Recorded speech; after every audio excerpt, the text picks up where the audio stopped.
Hello, everybody. Well, I'm still getting my breath back after the most super of Six Nations Saturdays we probably ever seen. France ultimately making it back-to-back Six Nations championships. But God, did they have to work for it. England came to Paris to play not only an attacking brand of rugby, but one that kind of ended up becoming an end-to-end basketball game, 48-46. Maybe the most ridiculous game in Six Nations history. That was kind of the finale. Earlier in the day, Ireland did their job, beating Scotland by 22 points in a very, very impressive victory that we'll get into on tonight's episode of The Left Wing. So many talking points. I think possibly the most talking points we've ever come to a show with. I'm glad to be joined by Luke Fitzgerald for tonight's chat. Luke, how are you? Great, Will. What a weekend. Yeah, can't wait to talk about it. I know. Absolutely epic. One for the ages. Our rugby coverage on The Left Wing is sponsored by Energia. Energia sponsors rugby in Ireland at all levels, at grassroots with the Energia AIL, and as official energy partner to Leinster, Connacht and the Irish men's and women's teams. To learn more about Energia's rugby partnerships and find out about their exclusive home energy offer for rugby fans, you can visit energia.ie/rugby. Oh my God. I don't know. Where do you start with Saturday? Look, the Ireland performance is almost a separate thing to, and where Ireland are at is almost separate to the drama of the day. So let's just start with the drama of the day first. Like coming down, Ireland getting their bonus point victory. France had to win to claim the Six Nations title. They score early through Louis Bielbiaré. It wasn't the first one he would get that night, and it looked like maybe it would be a fairly straightforward victory for France. It proved anything but. England threw a lot of punches at France. They just about stood up to them. What did you make of Saturday night? It was unbelievable. It was unbelievable. Look, I think it was many ways like unbelievably disappointing way to finish it, considering kind of a comedy of errors really kind of led to, I suppose, England throwing it away, and then obviously some refereeing input, which was a bit, I think, harsh, to be honest. But probably the best team, I think, won out. Is probably my read on it, and they were the strongest at home generally. But that was a tight one. I mean, I was very close to getting all three right. Very, very close. I'm not sure if you would envisage a 48-46 barn burner, though, in your head when you were predicting an England win. And no. The only thing is, though, they had to come and play because, wouldn't have predicted the way it played out. No way. But I did say I thought that England might win that one, and I thought that if you think about how they've played, and actually as it turned out, like their biggest problem as well as Scotland's was their defense. Their defense was like too leaky, way too leaky, and I think there was some great rugby play throughout the championship, but I think the defensive displays were pretty average. I think. I thought Ireland were very good the last 2 weeks. I thought they really improved that. That was a serious display against, and I actually thought Wales did a pretty good one against Ireland for the most part. But I thought Ireland's defense was brilliant on the weekend. But it was an unbelievable championship. I mean, how many of the games, how many of those decisions to go to the corner? Like everyone seemed to be going to the corner. Everyone was playing a really attacking brand. They were trying to impose themselves on each other. It was an absolute joy to watch. I don't remember so many people playing kind of so fast and loose with their kind of, well, not fast and loose, but just fast and aggressive with their decision making around penalties. I mean, they were really going for the jugular and delivering a lot. I mean, they delivered. There was a lot of tries. There was a lot of tries, Will, wasn't there? England scored 7 tries in Paris on Saturday night. What did you make of how England played with the ball? Because obviously, if I'm an England supporter watching that, I'm kind of like, where has that been? Where is that kind of, I suppose, mindset or intent in attack been? I know, like, Borthwick is a certain style of play he likes to employ, but when you see them play a little ball like that and have a lot of success like they did against France, like, where do you think that performance came from? Well, they started like that against Ireland. Yeah.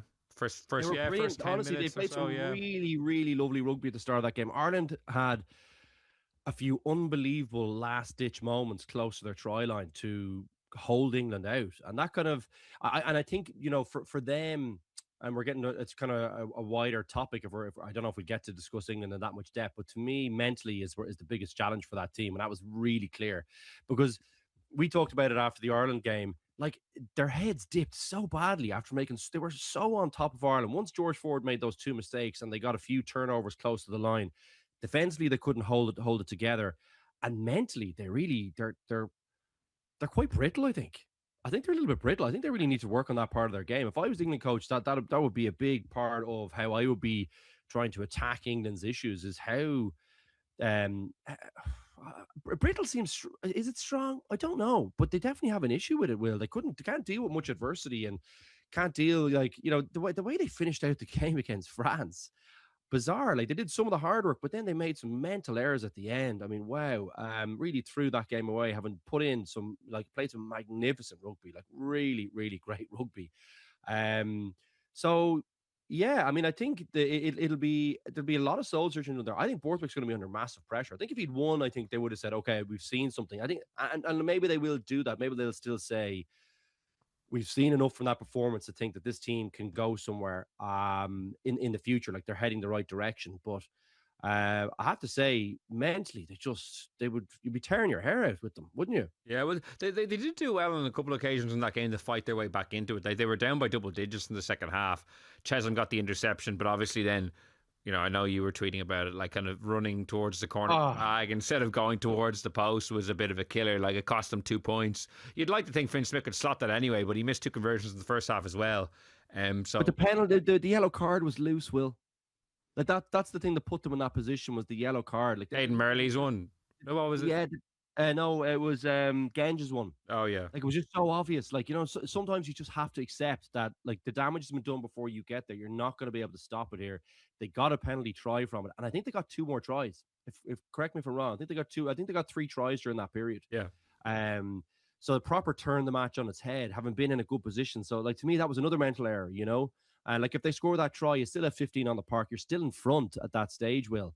That was a bad error. That was a bad error to make. So, yeah, I don't know. I think they have a little bit of tidying up to do on the mental side. But you can see there's a team there. You can see there's a team. And I think if they got their defense sorted, I think they look bad out wide. I mean, they missed a lot of tackles out wide, Will, and then their positioning.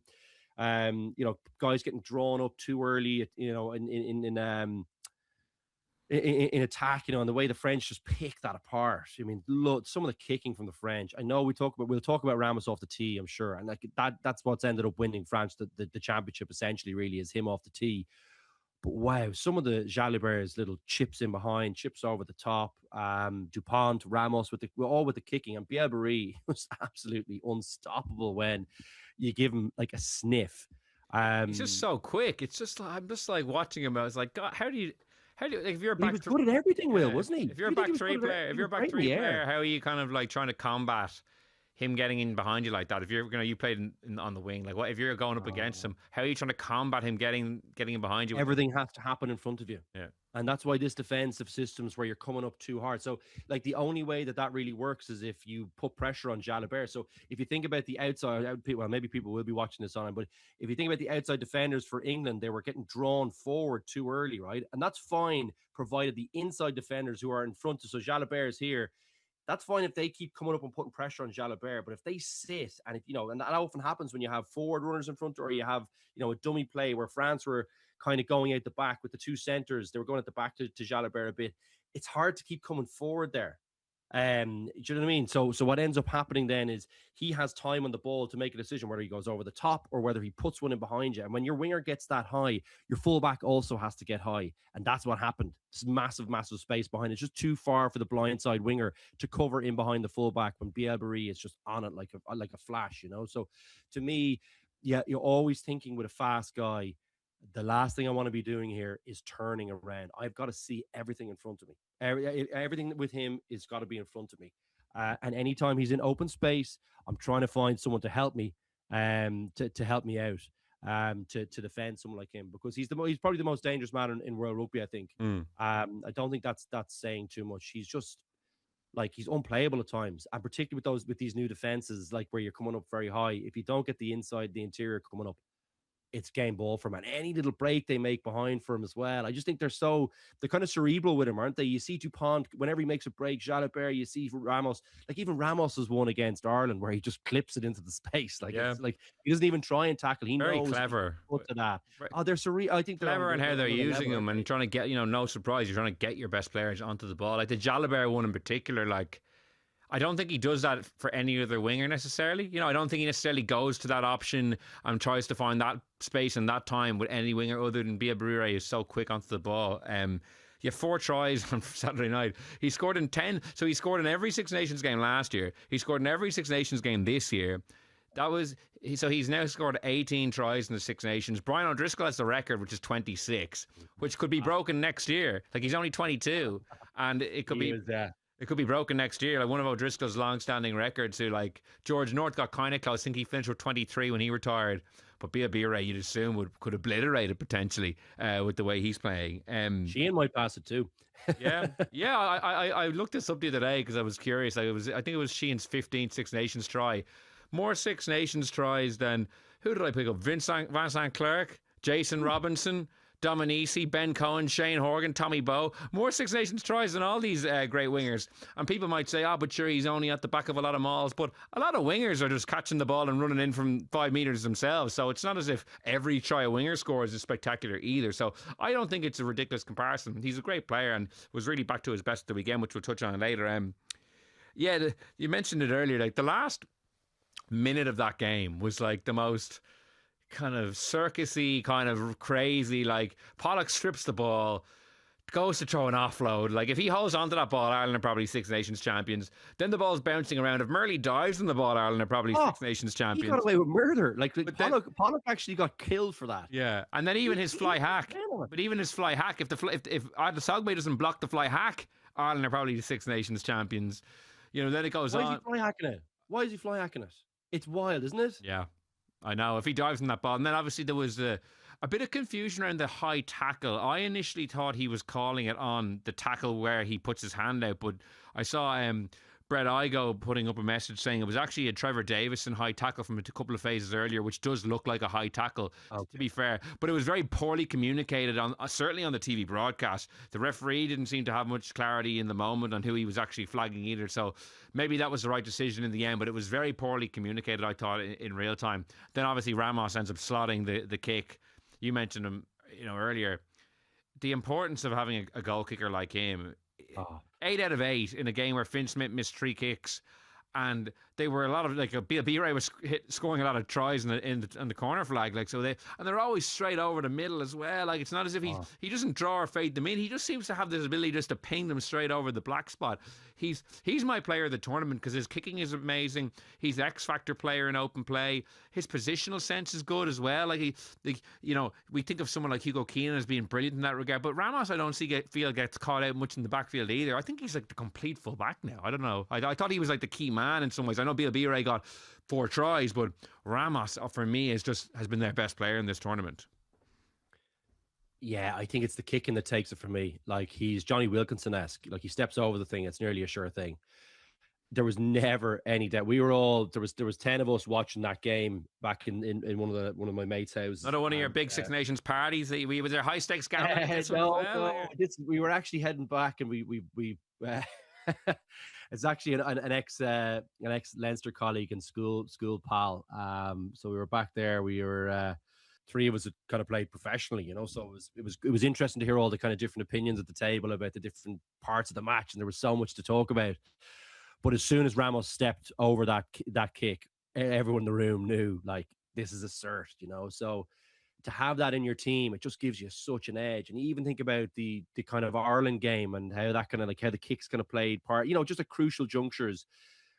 Actually, Ireland throughout the championship, there was points where, they just made it a bit more difficult because he didn't get a kick. He didn't get some of the kicks. Even if they're difficult ones, he seems to just be slotting them over, and everything looks like it should go over, or it's testing. You hear about people talking about Scotty Scheffler when he's playing the great putters, like, where every putt looks like it's going to drop. It doesn't. Not everyone, goes over, but it always looks like it's testing out the hole. And I always think about Ramos when I'm watching him kick. That everything looks like it's shaped correctly, or he's thought about it the right way, and he looks to be striking it kind of fairly purely, even under massive pressure. So, yeah, look, I think he's the guy. And for his connection with Bielbury as well, he kind of played he's had some magic moments throughout the championship. He's had those moments, but I also think you're right defensively.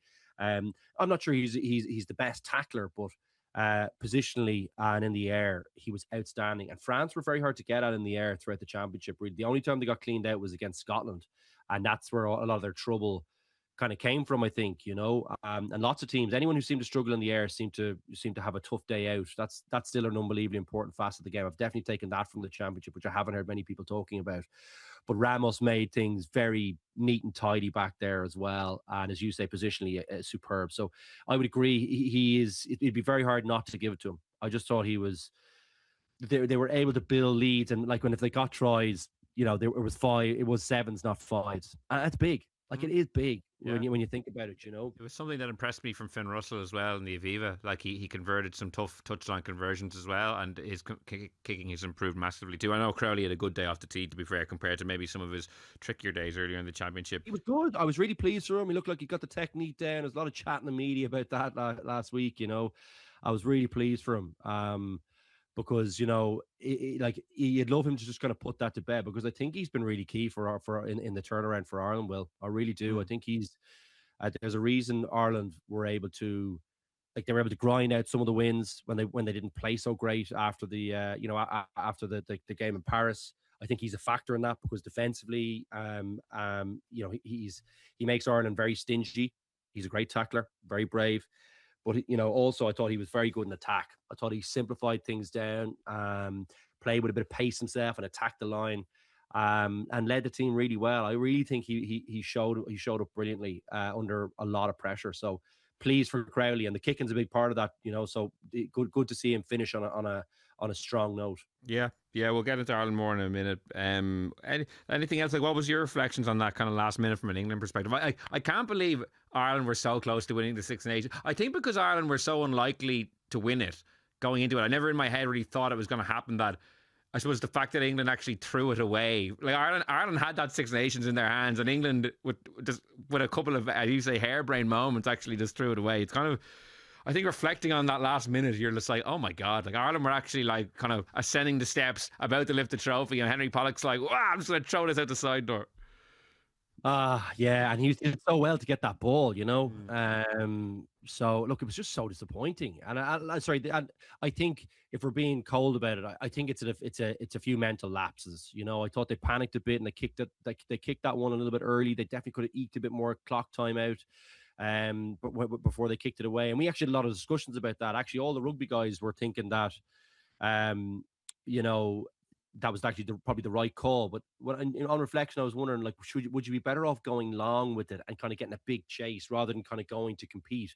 Because really then France only had to go 10 or 15 meters, and you're in the same situation you were in. The reason you were kicking it away was to get it out of kickable range. Yeah.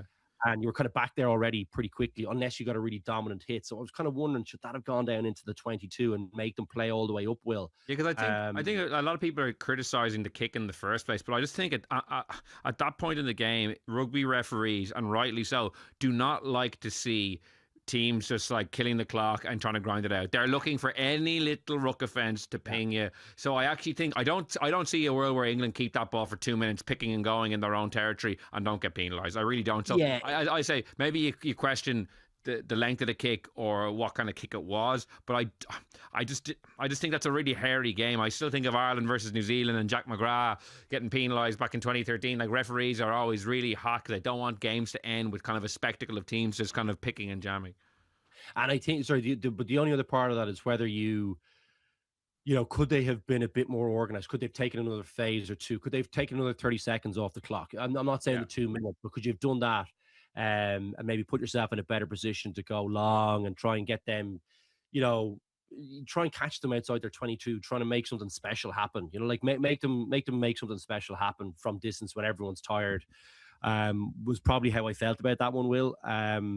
But it was interesting. There was one guy lad there who was watching it with us, and he was like, "I can't believe, what are you kicking it away for?" You know what I mean? So we had all sorts of opinions in that room we were in watching the game. And is that a former All Ireland winner from Dublin?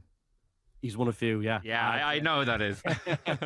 But so look, it was an interesting room full of sports people watching it and all the different opinions. As I said, it was a super, like, it was great how invested everyone remained all the way to the final whistle. It was one of the greatest kind of moments I've had, like, watching rugby in my lifetime. Just the sheer drama of it, and the way the game went back and forth, and like because of the crazy nature of England putting up 46 points out of nowhere when they were on their knees last week against Italy and losing, yeah, and seeming to like they really struggled against Italy in lots of facets of the game. So that was not on my bingo card, and I just thought it was absolutely riveting. And for it to come down to that kick, had real flashbacks to that second test that you played in, like Mornay Stain. You know, I just knew he wasn't missing that day. I knew Mornay Stain wasn't missing that, and I knew Ramos wasn't missing on Saturday night. One last thing I want to mention about the referee is that a key decision in the game, and I think this was completely wrong, was about 10 minutes to go. England at this stage are leading, I think by a point maybe, and there's a knock on off the scrum. Van Poortvliet's going to play it. Francois Crowe slaps it with his hand. England have the ball. Nika Mushakeli says it's a penalty advantage for a deliberate knock on. And then just as Finn Smith is about to kick it, literally as he's about to kick it, Amisha Kelly's gotten a word in his ear and he says, actually, no, it's just a scrum. Finn Smith kicks the ball away. France catch it, play and the score try immediately through Bielbiere with 10 minutes to go to take the lead. That was a huge moment in the game. And at the very least, because of the confusion and the mixed messages Amisha Kelly was giving England, it should have gone back for the original scrum. It's grossly unfair for a team to think they have penalty advantage, kick the ball, and just as they're kicking it, be told, actually, you don't, and then France score a try. We never got a replay of that knock on. The replay thing, Will, I think someone has got to start bringing that up. I don't know how you change that, because I don't know how much of that is in your control. But it is so wrong. It's so wrong what's happening in Paris. Honestly, but more people are talking about it. Because that moment, Cross goes with one hand off a scrum. So, like, I don't see a world where it's not a deliberate knock on, but because I didn't get to see a replay, I can't definitively say that. But as I said, at the very least, that didn't look right. It didn't look right. You can't go at it with one hand. At the very least, it needed to go back to be an English scrum. At that stage, England's scrum was well on top. They had a 1 point lead. It stops France from scoring a go-ahead try in that moment. Like, you know, that game, that moment, and that refereeing, whatever about the ultimate decision, the process was all wrong. Altering your call just as England are kicking the ball and not letting them, you know, go back for that scrum, I just think was a really... I'd love to see what the referee's report says behind closed doors about how World Rugby think that was handled, because I thought it was a shocking bit of refereeing as a team. Like the TMO feeding that into the ref, and the ref then saying it on the ref mic, and the English players probably can't hear it. Even Borthwick raised it afterwards, and I just thought, key moment of the game, and I didn't like it at all. I know. I really felt for Borthwick, you know, and I think that, you know, because there's no doubt in the work ethic there. You know, whatever you think about it, you know, kind of personality, all that kind of stuff. Like, you never hear one person saying it's a work ethic thing with him, or it's you know, it's not from lack of effort. And he's under serious pressure now, like massive pressure. So, yeah, look, I think that they have every right to be annoyed about that one, and I think didn't feel like justice was done. And they rode their luck at home a few times. I thought some of the stuff against Ireland was a bit racy. I know Ireland were never going to win that match, but there was a few ones where, like, we never saw a replay or didn't see enough of the replays around kind of forward passes and knock-ons and things. And you're kind of going, like, every other stadium does it, even if it's their own team. You know, you saw Ireland on the weekend. There was a lot of replays on a few of them that they might have moved on from somewhere else. But yeah, no, it just feels frustrating. I don't know about you. It doesn't feel right over there. These lads deserve Six Nations medals, I think, when the French are giving them out. Like, you know, these guys jumping up for the Oscars. I just thought, like, I don't know, like, yeah.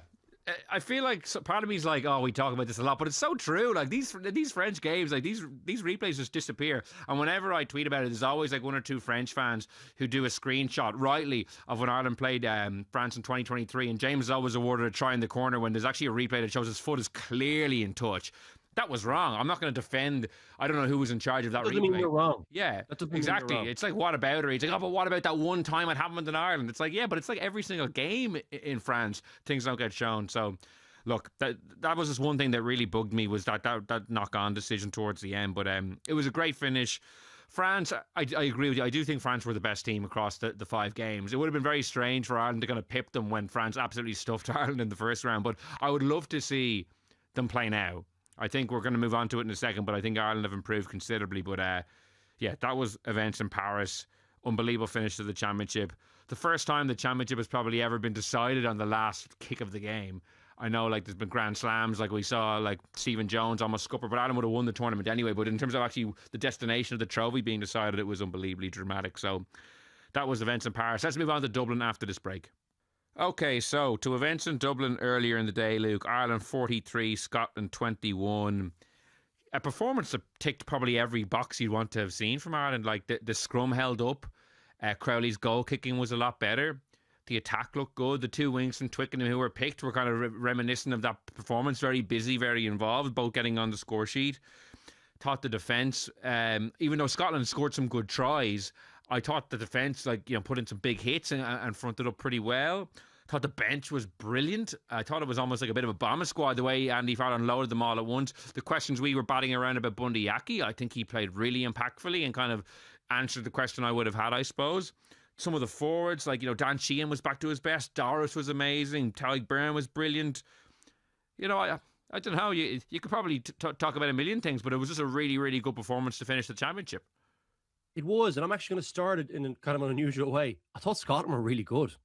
Just defensively were really bad. It seemed like they had to expend so much energy with ball in hand against Ireland to get any play. If you think about how hard won some of their tries were, like how much pressure they had to put on Ireland for quite long periods of the game. They put pressure on Ireland. They had ball in hand. And they were kind of probing and they were testing and they actually, I thought they rucked really well. Ireland didn't get, they got a few crucial turnovers, but Scotland actually rucked really well and didn't give Ireland a sniff in lots of chances where guys were taking shots at rucks and they just got no pay. I thought Scotland were goodwill, just defensively, just a bit similar to England, just way, way too leaky, really, really leaky. And Ireland got kind of on the other side. Ireland, whenever they went up, seemed to come away with a score on the other end. I didn't seem to have to expend the same amount of energy to get some pay in the Scottish half. So I thought it's important to mention that because to me it didn't look like they didn't show up, if you know what I mean. Yeah. I just thought Ireland were really good. I thought Ireland, where I would start with Ireland, and I think this is probably a good place, is I think defensively they really improved. I really do. I think even from the England game where they kind of made a few errors, I just didn't see that many kind of system errors and things like that. I thought they were really, Scotland really tested them out, and I thought they stood up to it very, very well for the most part against it's a really potent Scottish backline. There's a lot of guys who are very difficult to contain in one-on-one scenarios, and I actually thought they found one-on-one scenarios a lot, and I thought Ireland coped with it really, really well. So I was really impressed with that. And I thought that they managed Finn Russell really well. I thought the pack really had played a key role in that. I always think that's how Ireland, he never seems to have, his huge game of the championship against Ireland. And it's always because I think the pack kind of suffocate the Scottish pack to a certain extent and kind of get on top and can get closer to him. And he seems to have half a second less against Ireland. You think about some of the kick decisions, they come from pressure. I thought some of the ones where they were, he was blocked down a few times, things like that. To me, that's because the Irish pack were on top. And I thought the two lads in the row were outstanding. Thought Tadhg Furlong actually was a guy I thought had a massive game. And look, I always leave aside the scrum. It was great that there was no penalties, but I just don't know what I'm looking at in the scrum, and it seemed to go better. So that's just to a layman. But I just thought around the pitch, Tadhg Furlong, some of the hits he put in, I just thought he was the jukebox was back, and he was really, really good. I thought the guys in the back row, they put in some amount of tackles. Van der Fleer, I thought Timoney when he came on. I actually thought Murray was outstanding. Did he look? I don't know if you weren't at the game. Did you watch on TV? On TV, yeah. TV. I was at the game. He looks quite big. Yeah. I was kind of saying maybe it was just because I was comparing him to a Dogbo, and it almost confirmed. There was a photo of the two guys side by side during the week. A dog was just obviously a giant of a man. Because I was like, oh yeah, Murray looks a little undersized. He's perfectly sized for international rugby. He got around the pitch well. Troy was actually a good carry. It's funny. It was such a muscly, robust carry that the commentator and myself included were like, oh, Caelan, thought it was because they have the same scrum caps. I thought that was Doris powering over for that try because that, even though it was kind of close range, that was not that's not a gimme at all. He really pumped the legs, and I thought it was a really impressive and a key moment of the game as well with that try. But remember, he had to come on as well, for a couple of minutes. Sorry, that was actually the bit when he came on. That was when he scored the try. Yeah. Back off. But he was really good in both stints, and they were difficult stints in the game. So I thought he was excellent. I was really pleased about that one because obviously we've been wondering why a Dogbo hadn't come in because we thought we'd go with the power. But God, I thought he looked really good. So I was really pleased for him. Great way to make a first cap, and all of a sudden you've got another guy there that looked really good and well able to kind of mix it at that level. So. Look, I think it's been a brilliant championship for Ireland in terms of how they've turned things around. I know I still think there is room for growth in the game, but I thought the last game was very, it gave me a lot of comfort about the direction they're going, about how the team is playing, about how the defensive side of the ball. I thought they really, because I think against Wales as well, I thought they look stingy defensively. Well, I just love seeing that in an international team. I think it's so important. I really do. Sorry. I just really think that that's so important. And I thought that was really, really good. I think, it looks to me like they've developed some guys below who look like they can step up to the level. All of a sudden, our back three options will look pretty. I think it looks like pretty. We look dangerous, but we also look like we've got a few things we could kind of change it up. We can bring in the bigger guy in Stockdale. We can bring in the kind of heavier guy. And we've got options now to kind of hurt teams on the attacking side of the ball, which I kind of was wondering, had we lost a little bit of that kind of cutting edge? And it looked to me like they'd found a little bit of that again. And they had, I thought the forwards looked like they were playing that part. You're probably blue in the face listening to me kind of, or I'm blue in the face kind of saying, about this Ireland kind of forward interplay. And I just thought we saw a little bit of that again. I think that's really important for this team if they want to be a threat. So yeah, it was really pleasing on loads of levels. Really, really. I think the coaches deserve a huge amount of credit, because you can see there's some coaching done in there. I think you can see some of the coaching. I thought the line out functions very smoothly for the most part throughout the championship. And you can see that, they've made a few good calls on the selections. Now, I do think they got some of the ones that have caused them some issues, like the 1 at 10. I think it looks like that issue is now probably put to bed. I think doesn't it? So they've found that by kind of by trial and error. I think it'll be important how they manage that now. They can't do a Frawley on Prendergast now. They've got to try and they've got to get out to talk to him. They've got to try and manage him. They've got to help him out to get back, because we do want a little bit of competition in there. Speaking of Frawley, I thought he was outstanding as well. So it looked to me like there's loads of options there. He looked dangerous every game he came on. He defended really well. So there's so much to talk to. I know I've gone through loads of things there, but I just felt like it was really good. That championship was really valuable to Ireland, Will. We can end the show now, because all the talking points that I had on my sheet. But you covered them as well. You mentioned them. Because they were good at everything, though. You mentioned them. No, one thing I really agree with you is what Scotland brought to the party. Because one of the things we discussed on Thursday after the teams were announced was I was very curious to see, unlike say maybe the other Ireland-Scotland games, or a lot of them on this winning run, when Scotland haven't turned up that well, or they actually threw shots and they played with the attacking verve that we've seen them in their victories against England and France. Like the way they were. So Ireland go down, score early doors, you're like, same old Scotland. They respond with a really lengthy passage of attacking play, really stressing the Ireland defence. Darcy Graham goes over in the corner and he's like, maybe my comment wasn't so bad after all. And then there was a lovely back and forth element to the game. Like, even you talk about the Irish handling, like Grant Kilchrist had a lovely little tip on for Rory Darge in the second half. That cut it to 26-21. And at that stage, there's 20 minutes to go. It's anyone's game. But I suppose the fatigue it takes on your body to play that style over the course of 80 probably began to tell at that stage. And Ireland, just with a little more, fitness, robustness, and that great bench, kicked for home then and saw it out. Like, even that. Did you think so? Just to that point, did you think I think we talked a little bit about the extra day that they got and how much the French game would have taken out. And did you feel like that played at all? It could have, but if you look at that kind of the try that blew the game open at 26-21. It starts with Doris doing a brilliant carry in midfield, kind of getting the ball almost with his back to the defensive line, swiveling and kind of bursting up. And then from then on, though, it's the bench to come to the fore. There's a huge carry by Finlay Bealham. Bundy Aki punches a big hole. Then Frawley punches a hole and gets his hands free. All of a sudden, O'Brien is under the sticks. Like, your bench there bringing you that much oomph and impetus. Did the Scottish bench really add a huge amount? Like, not really in comparison. And that was a massive moment. But yeah, I agree with you. Like, you touched on a few different things that jumped out to me. Like, the way Farrell has managed the squad over the course of the tournament has been impressive. I agree. You could maybe go back to week one and say, well, if he had managed it a bit better then, potentially the result could have been different. But I think the way that game played out, I think even if, like, say, Crowley is starting and one or two others change, I still think France win that potentially. But like, he's dropped guys at the right time, he's brought them back in at the right time, and it culminated in pretty much everyone, all those key players whose form was really in question at the start, delivering big outings, like Sheehan, Doris, say even Gibson Park, who had a bit of he was rotated out for Italy. He was brilliant, I thought, again. Like it was a real, I thought, testament to how Farrell likes to manage players. Van der Fleer, another one you mentioned, was brought back in, and ended up on a really high point. And while it's been great to see the depth built, the depth only is a help if your key guys are firing as well. Like if the key guys don't fire, it's not a massive help to have a few extra options here and there. So that's why I agree with you. It was kind of the perfect championship, other than lifting the trophy at the end, in the sense of they won 4 out of 5, they built momentum through victories, and there looks to be options all across the team. So I'm with you on that one.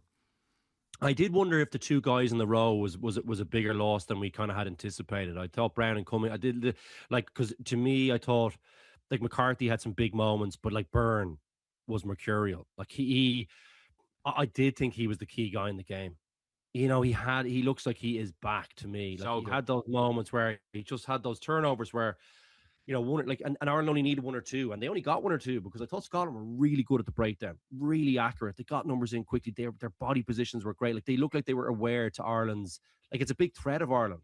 You know, if you think about what they can clean you out at breakdown. They've got some really top, like world class fetchers. I think it's a real strength for the team.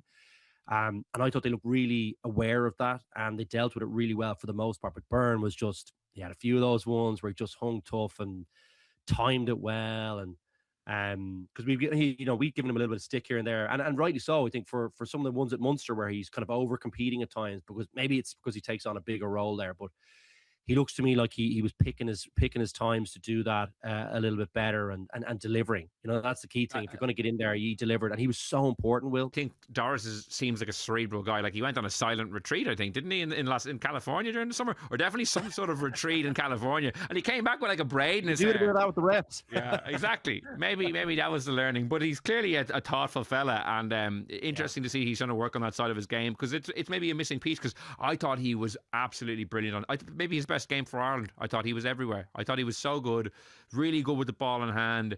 You know, a nuisance to break down, maybe once or twice slightly overstep, but I thought he was really good. To be fair, there was a lot of guys to pick from. Like you mentioned, Ty Byrne, a brilliant photo. This is one that he has to get framed in like 10 by 10 feet in his gaff. It's like him with a. No one has these photos in their house. Oh, when I describe this photo, I don't think you'd think he looked like an asshole. He's bandaged, covered in blood, bandaged, the triple crown in one hand and his baby in the other. Like that's a great one to have when the kid's a bit older. Yeah. Like I just thought it was a real warrior photo. Maybe 10 feet by 10 feet is a little too much, to be fair. Maybe like a wallet size, and you can carry it around in your wallet. Maybe one for the bathroom. It's one for you put those ones in the bathroom. No, but I agree. Yeah, it was a real return to form for him. Do you know, like not to swing to negative, but the thought did occur to me. There was only one player who I thought never got that kind of signature performance, the kind of the key guy that we wanted to see back to his absolute best, and. It's kind of maybe a bit mean to pick him out, but Gary Ringrose started off 5 games. Only himself, Doris and McCluskey did that. And obviously McCluskey was the player of the championship for Ireland probably, and Doris is the captain. So Ringrose, it kind of shows 2 things. One, the depth of 13 is probably not near anywhere the other positions where they can rotate in and out. But I was a little disappointed that we never got Ringrose back to his best. Potentially if he was more confident with Tom Farrell, he could have rotated him back in to give Ringrose that little jolt. But I didn't think we saw Ringrose at his best. Even at the weekend, Scotland play very attacking rugby. He kind of flew out once or twice and didn't nail his man. I just feel like we didn't quite see him back to his best, whereas some of the other fellas got that like signature "I'm back" moment. Am I being a little harsh, or what do you reckon? I'm right about that? I still, look, I'm a massive Ringrose fan. He's a guy you'd like to play with, but I do still think he's a bit kamikaze with his defense, and I thought that was evident. And it's like for a guy who's like super fit and strong. I thought, by the way, I did think he had some good moments, some serious hits. Didn't play poorly. I'm not saying that. Just like no. I know you're not saying that. No. You're getting, we didn't see like Gary's kind of like a signature run in a try from kind of 30 meters where he kind of sidesteps someone off that right foot step he has. It's so dangerous. Look, I think, and probably because McCluskey played so well inside him, it's maybe a little bit more obvious on the attacking side of the ball. So look, I think there's more for him, and I'd like to see him maybe get his hand, like maybe a little bit more playmaking. I still think that's a part of his game where he could grow a little bit. But the biggest thing is probably just, I think defensively, like you get some unbelievable stuff with him, but you just have a few kind of eye-catching ones that he kind of misses too. And I think it's a little bit of to me, it's a little bit of hangover from the Leinster system where he seems to have this little bit of scope to miss, to force people back in. But I just think it's a really bad habit, and I think I think he needs to I think he could be a bit better on the technique side, because he's such a great player. I don't think he should. I always feel like Gary's one of those guys who should never miss a tackle. Do you know that kind of way? I have him in that bracket. That's how highly I rate him. And I just think he still misses a few too many. But God, he did put in a shift, no doubt about that. Yeah. So some of that would have been down to tiredness. And I think as well, Scotland, I did mention that Scottish background. There's a lot of guys who are very, very hard to contain one-on-one, really hard. I mean, think of two Pilata, that guy, he put in some. I know he made that mistake at the end, where he kind of headbutts the ball, but for the most part, he was he was, he was flying into things, and I thought Jack Crowley dealt with him really well, because they did try and get on top of him, but they couldn't all day. So I thought that was so impressed with Crowley with that one. I almost felt bad for Tui Pilato for that last one. It's just like, this is the poor guy. He was good all game. Yeah, off his head, and then O'Brien sprints away from him. Let's talk about Jack Crowley in more depth. He obviously, the way the tournament started, Sam Prendergast gets the nod for the first game against France. France doesn't go well. Then the Italy game, and the confidence definitely looked like it took a bit of a dent, and he was struggling maybe a bit more there. Crowley comes off the bench against Italy, has a really good spark there. He kind of leads Ireland kind of over the line. England is England. Ireland play really, really well. He kind of is a good facilitator that day, not too eye-catching, but kind of plugs in and does a pretty good job. Wales, more of an interesting one. He missed, a couple of kicks that we talked about last week, and there was maybe questions about should he have kicked the ball a little bit more, but still a solid enough outing. And then I thought this was his best game for Ireland, I thought. I don't know what you thought. And definitely feels like now he is nailed on for the foreseeable. Obviously, things can change, but I was very impressed with him on Saturday. His kicking, firstly, obviously was very good. I think he kicked 5 from 6. But I just thought generally, the points you've made, there's a robustness to how he plays that you do get. He was going up against some big ball carriers. Don't know. Thought it was best day in green, and a moment that, it was a great 3-game sample to give to him. And now we're like, okay, he's bedded in. He looks the part. Still room for growth for sure, but for the moment, definitely looks the part for me anyway. I don't know what you think. Yeah, I mean, I to be honest with you, I think the England game, he was probably his best game of the championship rugby-wise. I think off the tee, obviously, still, the Scottish game was obviously a good bit better. And there was more pressure on him in the Scottish game. I think people really wanted to see that last part of the puzzle with him. I think I thought he was brilliant against Italy, Will. That was really what cemented for me. I was like, well, you have to start him. He was really, really good. He was good against France when he came on too. I mean, that 1-2 punch with Prendergast, they looked dangerous for periods against France when we weren't playing well. So he was good. He's been good at every chance he's got. And I know he didn't have, I did think against Wales, he got caught carrying a little more than he probably would have liked. And I didn't think the attacking kicks were as good, or they didn't employ it as much. I thought they got drawn into kind of holding onto the ball, kind of like Scotland did it to a certain extent, where they got caught hanging onto the ball for probably a little bit longer than you'd want to.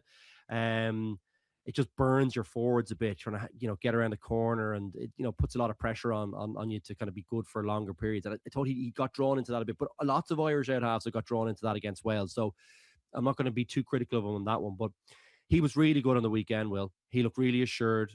I thought defensively, I would just always start with being stingy defensively, and he gives you that. He does give you that. He's brave. He gets stuck in. You can see he's a leader. You can see him kind of giving out the guys here and there, but kind of in a fiery way. I think not in a bad way, like in a kind of a good way.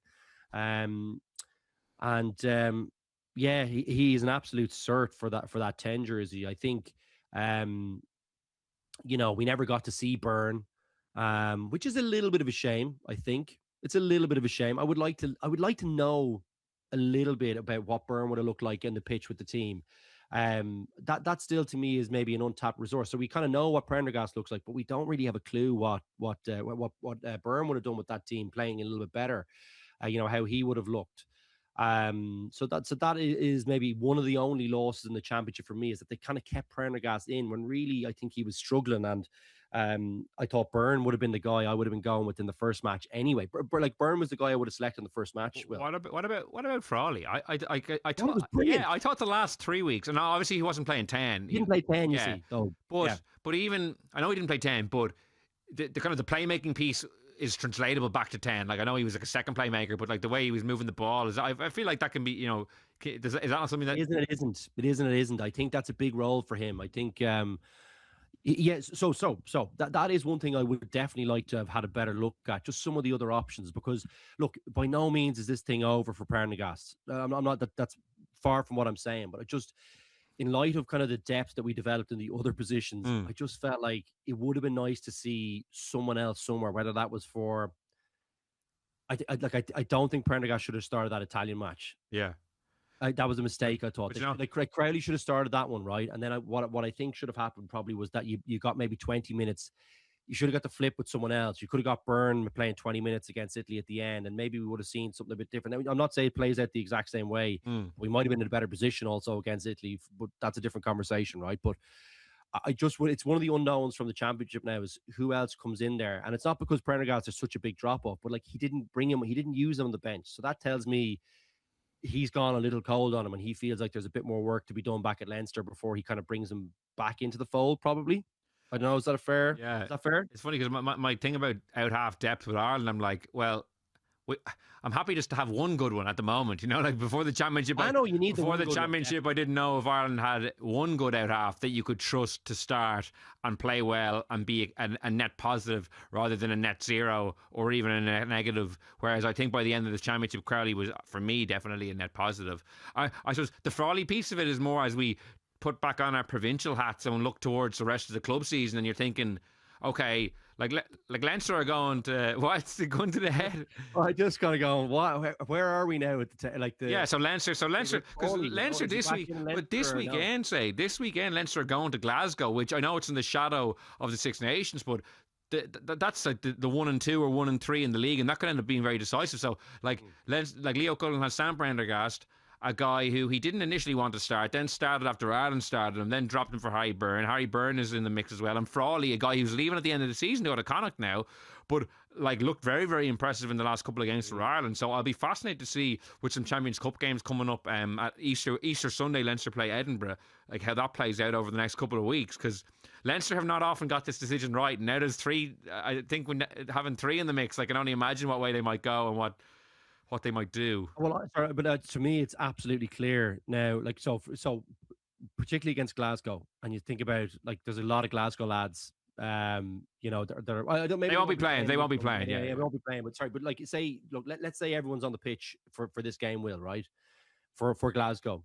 Like who would you start, and who would be on the bench for you? And I think it's pretty clear from how it went against Scotland that the two guys you should start for Leinster would be Harry Byrne, and it would be Frawley sitting in behind him probably.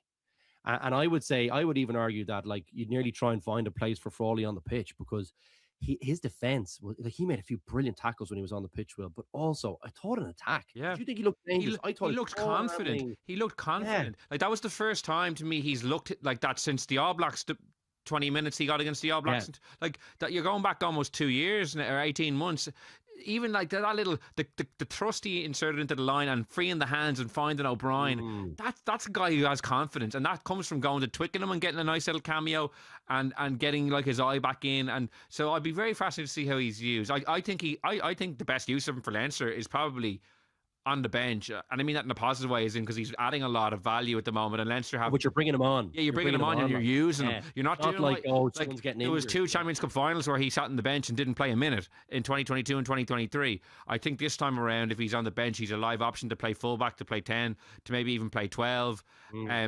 Because at the moment, like who's playing 12 for Leinster? You know, is Jamie Osborne maybe if Hugo Keenan's back fit? Like there's a lot of moving parts to it. So look, we'll have plenty of time. Osborne was good, by the way, wasn't he? He was very good. He quietly went about his business. I was really impressed with him. You know, and he made a few nice tries, a few lovely lines for those tries and things. I know it was like most of the eye-catching one is probably the McCluskey one, and it's magic from McCluskey, but it was still a lovely line. So he actually started all 5 games as well. It was himself, Doris, Ringrose and McCluskey.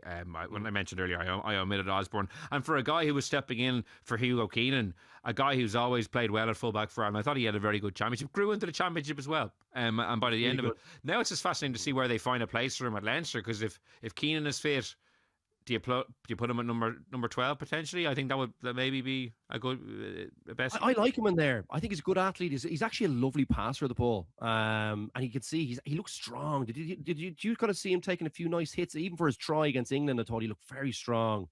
So yeah, he's well able to take the hits in there. He's a big enough guy. I think it looks to me like if he's playing if he's starting the Ireland team, to me, you've got to find a place for him, haven't you? Like, I don't think Leinster are playing that well that you could kind of omit someone like that.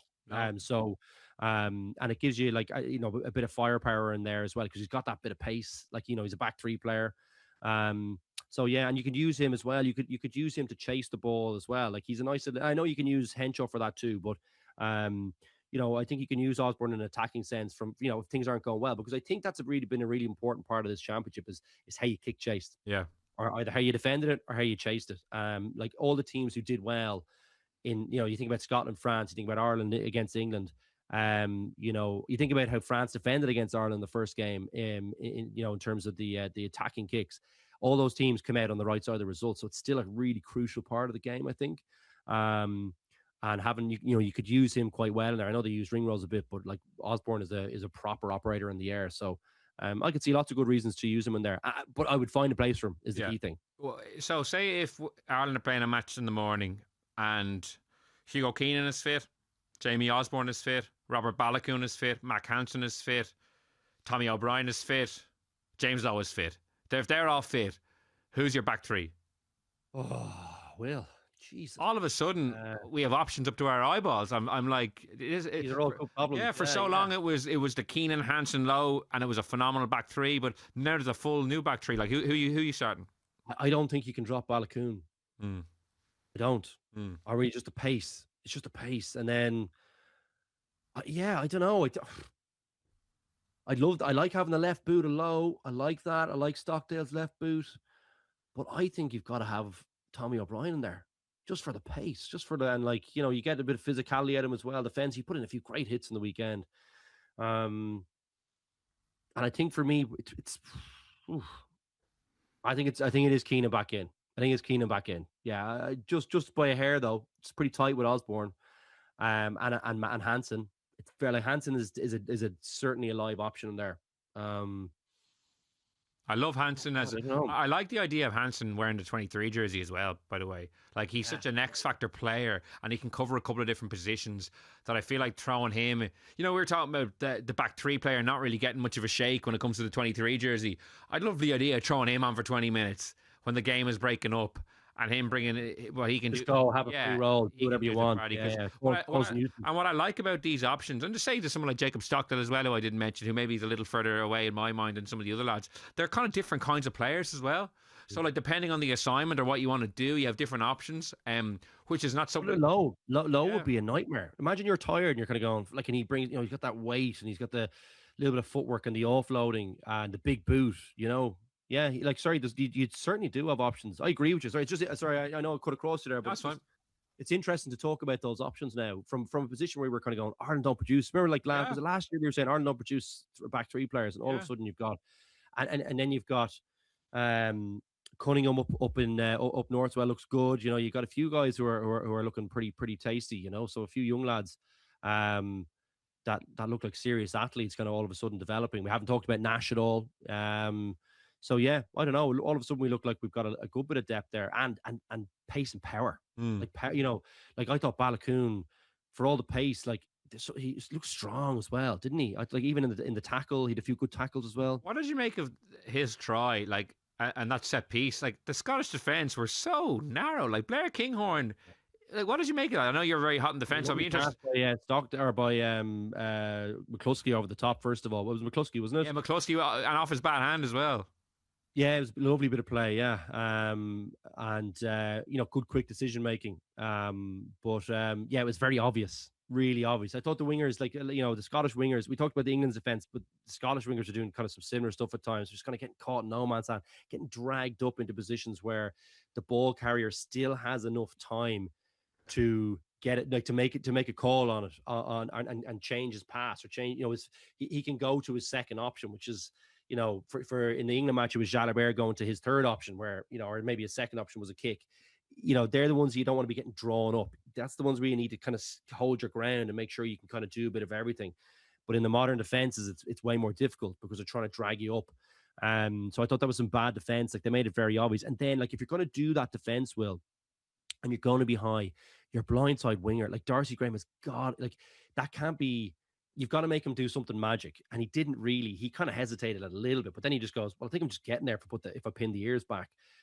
That you can't be just getting that try. Like Bielbury, maybe you could see maybe doing that to someone go, like just getting absolutely roasted, right? But To me, you've got to be making them step inside or something, which means you've got to be over earlier and anticipating that kind of issue. So I thought, that's one of those things that won't get talked about in a, probably in an after match. Someone mightn't see that, but I think this week, and if they had another week in the Six Nations, I think the backs coach or the defense coach would say, where, like, I'd love to, I was at the game, so I didn't see where he started from, but clearly he had an issue about his starting position because he's a fast guy and he couldn't make it over in time to make a tackle properly or to be in a strong position to put, because he should have put Balogun into touch, really, in my opinion, even though he's not a big guy, he's quick enough to have got there. He just sounds like he didn't start in the right position. I think he thought Balogun was there for the taking.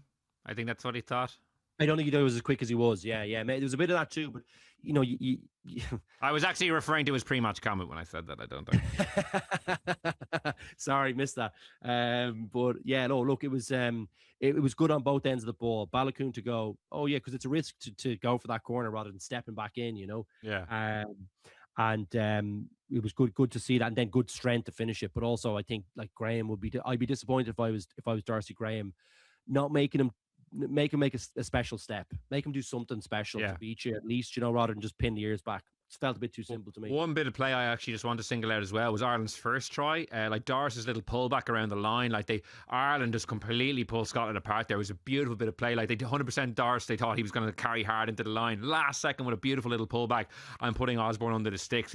That's a well worked move. That's something that they obviously had identified, and just to see it executed like that, it was just when something like that comes off and you're walking in untouched under the post. You've game planned it well. The big boys were very. I mean, I thought Conan and Doris were like when they went for the Scottish guys with ball in hand, they were really good. But they also had a few nice touches. I think Conan maybe had one drop just before halftime, a little bit disappointing. But other than that, I thought he was outstanding as well. They just looked meaty and strong in the contact with the ball. And I thought, to have gone through so many phases, and that both of those guys made a lot of tackles as well at times. To me, it was really impressive to see how, for the most part, how accurate they were when it came to delivering on the other side of the ball. And yes, Scotland's defense was poor in my opinion, but Ireland took advantage of that, and they were really ruthless when they got up the other end of the pitch. And I thought those guys had a big part to play in that. They softened them up quite a bit, I thought, and they got gains where they shouldn't have maybe got gains. So that's not all bad Scotland defense. That's some good Irish play too from our big boys. Well, we're flirting with the hour mark, but this is the bumper review, so I'm going to press on because there's one last topic I want to discuss with you, which is kind of like where Ireland are now in the big picture. So, like, if you're taking a devil's advocate view of what we've watched the last couple of weeks, where Ireland have looked really, really good, but you could say, okay, they hammered England by 20, they hammered Scotland by 20, but we already thought Ireland were maybe better than these teams. How do they match up against the best of the best at the moment? Their last two games against France have been pretty chasing defeats. Their last game against South Africa was a chasing defeat. Their last two games against the All Blacks have been double-digit defeats. Like, I do think Ireland are a lot better than they were when they played those teams previously. So I'm not saying that it's like a mirage or anything like that, but that's why I'm actually fascinated to see. If you look at the summer schedule, it's building up to a cup final in Eden Park. So if you look at the summer schedule, they go to Sydney, they play Australia first up. Great first hit out. Then they play Japan in Australia as well. And then they go to New Zealand to play the All Blacks in Eden Park, a place where nobody has won in the professional era.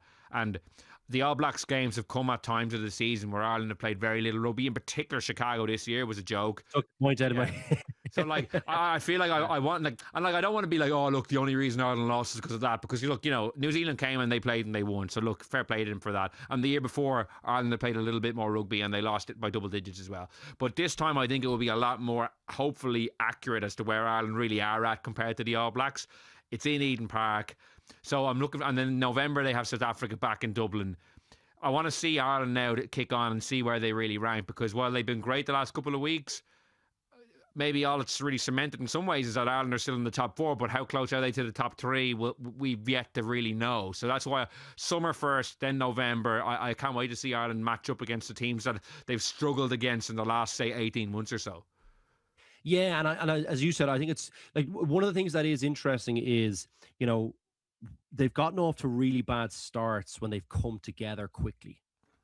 Do you know what I mean? The first match of so there's something in that. Like, you can't get that wrong. Like, that can't be your excuse all the time. Is the team haven't played together, they've grown into the championship, but it's just too late then. You know what I mean? You don't want to be relying on, another team to be getting you over the line. I think this team is too good for that. So, that's something that they'll have to think about how they're approaching the start of these little windows that they have together, because they haven't got much time to get prepared. They'll have a week, probably 10 days to get prepared generally for their first match. And it's whether they simplify or whether they complicate and they back the guys to deliver a little bit more. I don't know what it is, but they'll know more about what's happening, and they need to hit the ground running a bit better.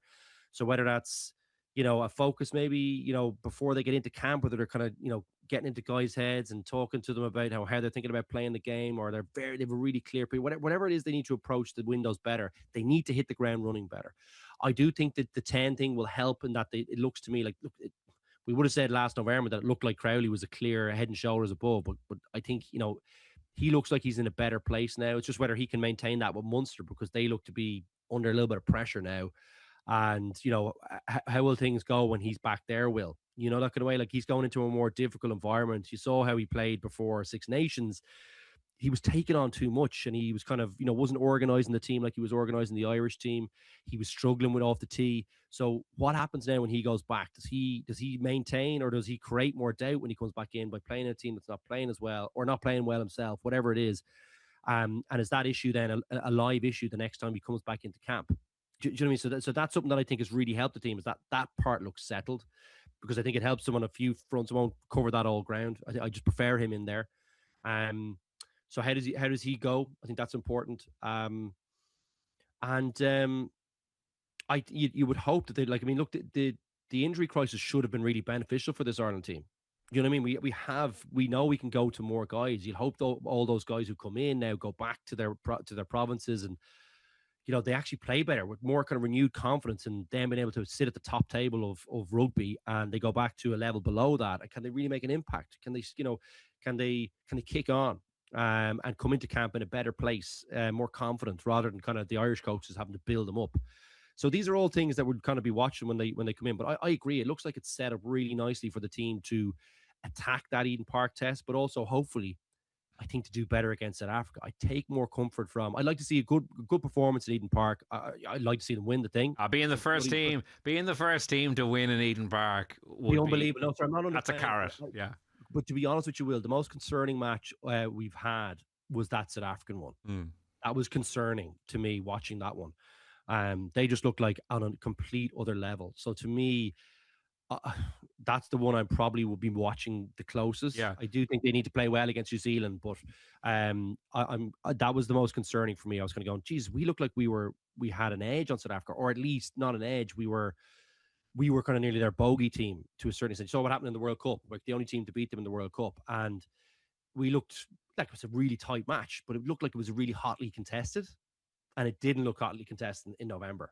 It didn't at all. So that to me was the biggest backward step. And yeah, look, when you talk about the top table, you probably have to talk about France. And I think that I just think that they'll have figured out so much from that France game. You learn more from your mistakes. And I do think that's what's brought the team to where they are now, is they kind of figured out the 10 thing was probably reared its head a little bit there.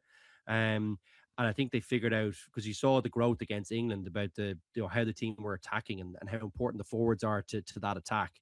I think all the mistakes they made and never getting out of second gear because they couldn't hang on to the ball almost refocused them on that area where they're going to go, guys, like, we can't, if we're passing to the forwards, like at the minimum, you got to catch the thing, but we're better than that.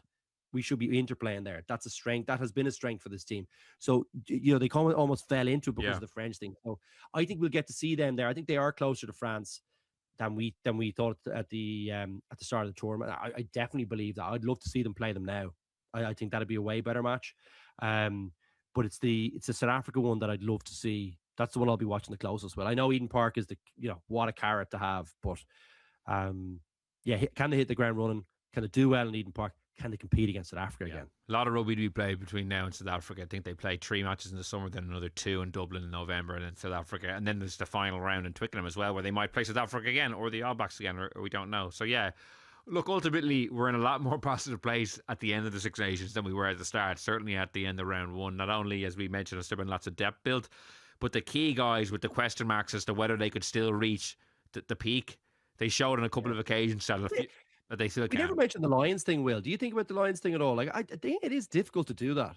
difficult to turn up again. Like it's no surprise to me that maybe with a little bit more time they're playing a bit better. Not surprised to you. Yeah, well, yeah, it's always a talking point after the Lions tour. Like they're actually the guys who've gone on it have been broadly pretty fit.